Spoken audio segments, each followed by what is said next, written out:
On July 14, 1991, the inhabitants of the Meru County in Kenya woke up to what they have referred to till this day as a night of horror. This was as a result of the vicious attack that led over 17 girls of the St. Kizito Secondary School in Meru County dead and over 70 barely clinging onto life at the hospital. Welcome back to my channel. My name is Melvis and you are watching Crime with Melvis. On my channel I report both unsolved cases and anything tragic. If that sounds like your kind of thing, you are definitely in the right channel, because that is all I do here. Please, just as a free way to support my young channel, do hit the red subscription button below and do please give me a thumbs up, as it is really going to help push the video out there on YouTube. Without further ado, we will be traveling to the beautiful East African country Kenya. Kenya is a beautiful East African country that is always on the top list when one is thinking of taking a vacation to Africa. Because of its conducive climate, it is a soft spot for vacation with mild rainfalls and beautiful climatic conditions.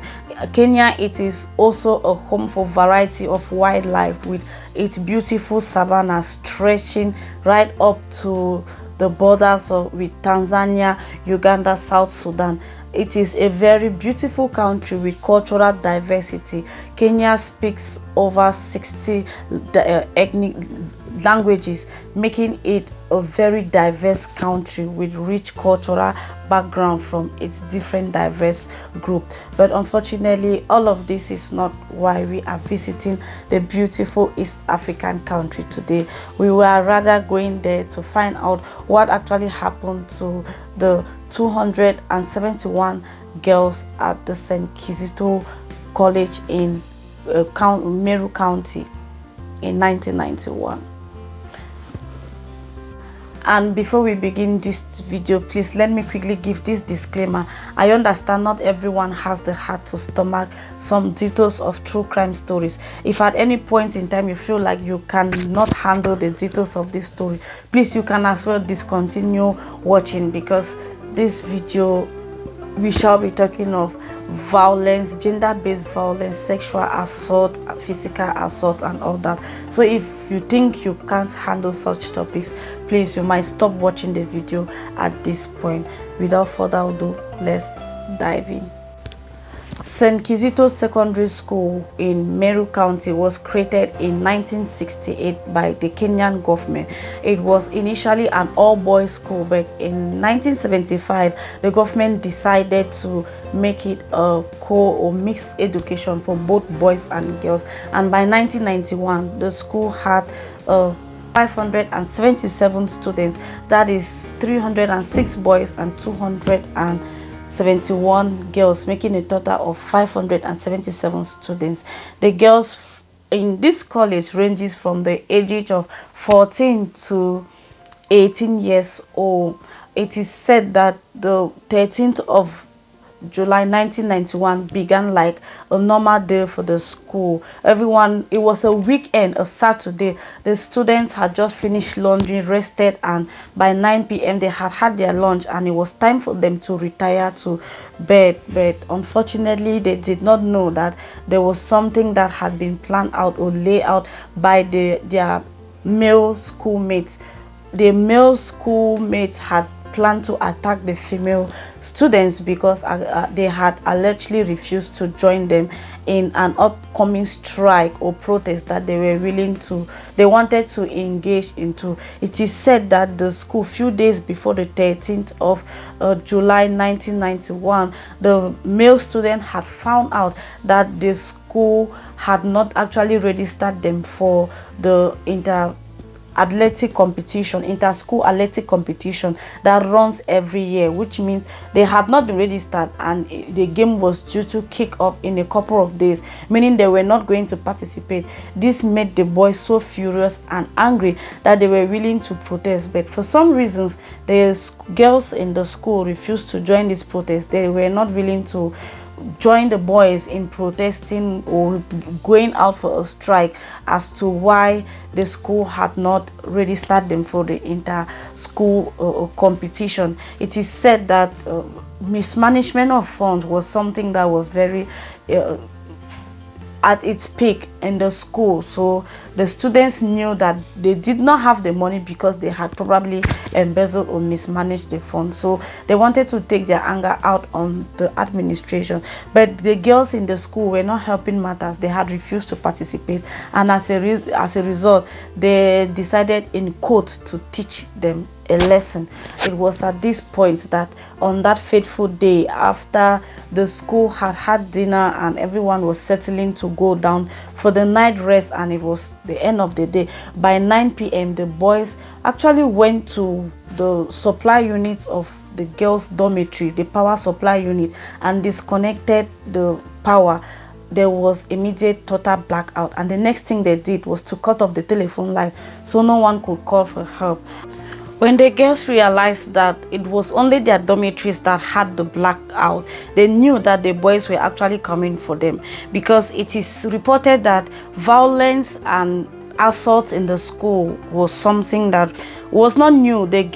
Some of the girls had been victim of assault in the hands of those boys in the school, so they knew that they were in trouble and it was time for them to seek refuge. They needed to do something just to be able to hide themselves from these boys, because they knew that they were coming for them and there was really nothing they could do. They couldn't call. They immediately realized that the telephone line has been cut off, so help was not coming. The next thing they had to do was to find the safest dormitory so they could hide in. Some of the doors were really not good. They were plank doors, and it is said that one of the dormitory, this particular dormitory, had an iron door, so a metallic door. All of them had to rush into that particular one and stay there so they could feel safe. But the boys quickly realized this and began, like, they used so much energy and other stuff, whatever they could get, in order to hit the door so the door could give way. And after a long struggle and after hours of struggling, they were able to find them. The door finally gave way and the boys marched into the hall where the girls had been hiding. One of the students was recorded saying the boys stomped on them like a bunch of hungry hyenas. They were viciously attacked, beaten, assaulted sexually, and that led to the tragic death of 19 students, and 71 were barely clinging on to life. The girls were rushed to the hospital, but 17 deaths were really start when help finally came for the girls. Some of them managed to run. The saddest part about this story is the fact that during this attack, all the boys in the school, it is recorded that all of them decided to participate. None of them refused to participate. And the shocking thing is, some of them had siblings in the school, they had relatives, they had cousins. So it is still a mystery to so many people why they decided to wholeheartedly participate in doing this to their sisters, their nieces, and sometimes cousins. They were relatives in that school. Some of those boys were related to most of those girls in the school. People could not understand why they had to push through with this plan. Like, no, when I was researching, none of the articles stated that one of those boys protested or refused to attack these innocent girls. It was really an unfortunate situation. And when some of the girls managed to break free, it is said that there was a church very close to the school. It was then that they rushed there to get the preacher that was there, so the preacher could call for help immediately. And the hospital was full, so full that it was not even able to contain all of the injured students and those that needed to be saved, since most close to over a dozen students had died as a result of the attack. It was so vicious that the president of Kenya at the time, visited the school the next morning, President Daniel Arap. It is said that when he came, he immediately closed down the school. What made the population so furious was the fact that the principal, that was a lady at the time, sided with these boys. According to the statement that she said, quote, Mrs. Joyce said the boys did not mean to kill the girls, they just wanted to rape, end of quote. Meaning she according to her, they just wanted to assault these young girls. They did not mean to kill them, so killing them was just an accident. Hearing such a statement from a lady, that people are mourning their daughters have been viciously killed in a twinkle of an eye, and you say this as a principal, was what it was difficult. It was a bitter pill for people to swallow, and this statement led to her immediate dismissal. She was dismissed even before the school was closed down, because the president ended up closing the school. But other reports state that the school was later reopened in later years, but it was no longer named St. Kizito, and rather it was St. Cyprian. And I still wonder why they are still, to me, I know that most schools that are named after saints are mostly mission or Christian schools, and that is when some people, when they get these stories, they used to think it was actually a Catholic school, but it wasn't, because if it was a Catholic school, a priest or nun would have been the one to be the principal of that school, and not just anybody. It was indeed a sad situation.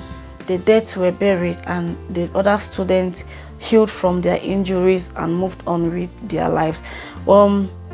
Initially, it was said that some of the boys, about 13 of them, were arrested, but some sources claim that the trial did not push through, and since most of them were teenagers, the case did not go anywhere. Others said they were given lengthy sentences.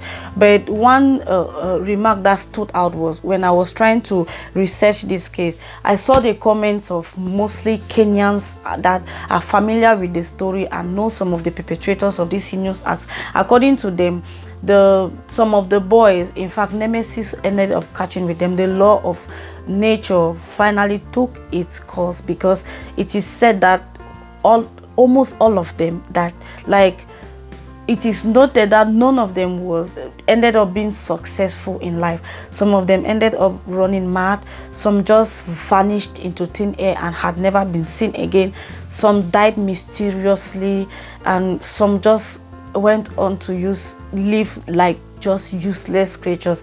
And it has been recorded that most of them, if not all of them, died mysteriously, even though the state did not take it, like, give the justice those innocent teenage girls deserved. Nature finally took its course, and those that are familiar with the story can testify that most of the boys did not make it past their 30s, and they died miserably and mysteriously. That's all I had time to put together for you guys today. Thanks for hanging out with me, and please do stay safe until my next video. So long.